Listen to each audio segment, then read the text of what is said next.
This is my type 1 diabetes story. So in October 2014, I had got a normal cold. Nothing too serious, just a normal cold. What was weird was after the cold was done, I ended up having symptoms still. I had really bad dry mouth, even though I was drinking a gallon of water a day. I had extreme weight loss. I had lost 15 pounds in 2 or 3 weeks. And I had also had really bad blurred vision. Thank God though for my mom. She was able to talk me into going to the doctor after I came home and told her about my weight loss.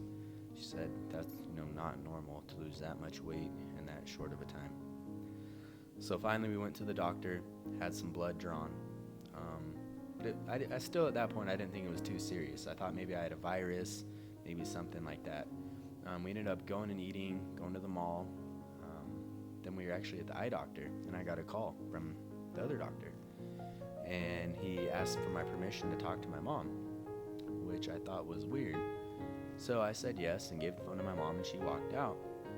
I finished up my eye exam and walked out and ran into my mom, and her eyes were kind of watery. So I was asking her, well, what did the doctor say? And she started getting kind of choked up. And she said, we need to go to the hospital right now. And I said, why? What's wrong? She said, I'm not sure. I don't know all the details, but the doctor thinks you have type 1 diabetes. At that point, I didn't know what was going on either. But seeing my mom that scared, it made me scared. And, I started breaking down a little bit. So we got in the truck and we were driving over to the hospital and we were talking about what it could be and what could be wrong. And I just broke down right there because I didn't know what it was. I didn't know if it was something that was going to end my life. I didn't know what it was. So we finally got to the hospital and we got checked in. And they put me in the room where I started getting all my IVs hooked up, and they put me on an insulin drip and potassium. And they showed me the computer screen that had all my test results, and everything was red on it.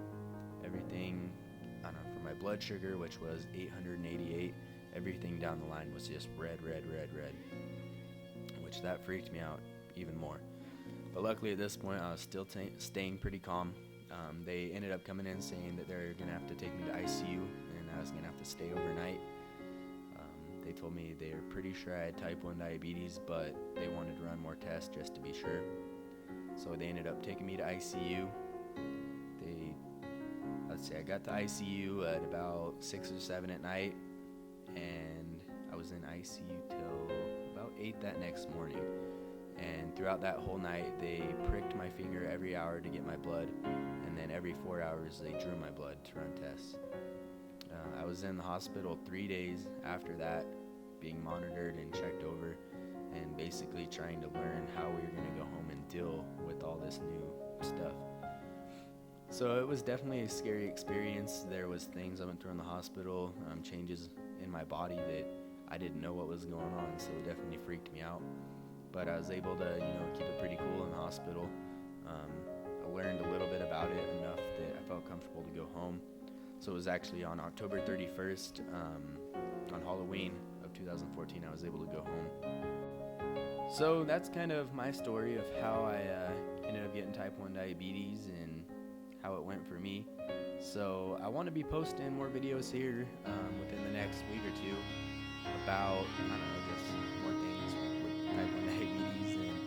And I want to post a lot more information for people who don't have it, that maybe want to learn about it or anything like that. So if you guys have any questions for me, go ahead and put them in the comment box, and I'll try and answer it the best I can. I've had it for a short period of time, but I feel like I've learned a lot in that short period of time. And I'd love to try and help you guys out. I'd love to even talk to you guys and get to know more of the type 1 diabetes community out there. So thank you guys for watching this video. I really appreciate it. I know your guys' stories are probably pretty similar to mine. So again, thank you for watching. I appreciate all the support. The type 1 diabetes community is huge out there, and I really appreciate you guys. So hopefully I'll be seeing you soon and be posting more videos up, and I hope you guys enjoy it. All right, guys, have a good day.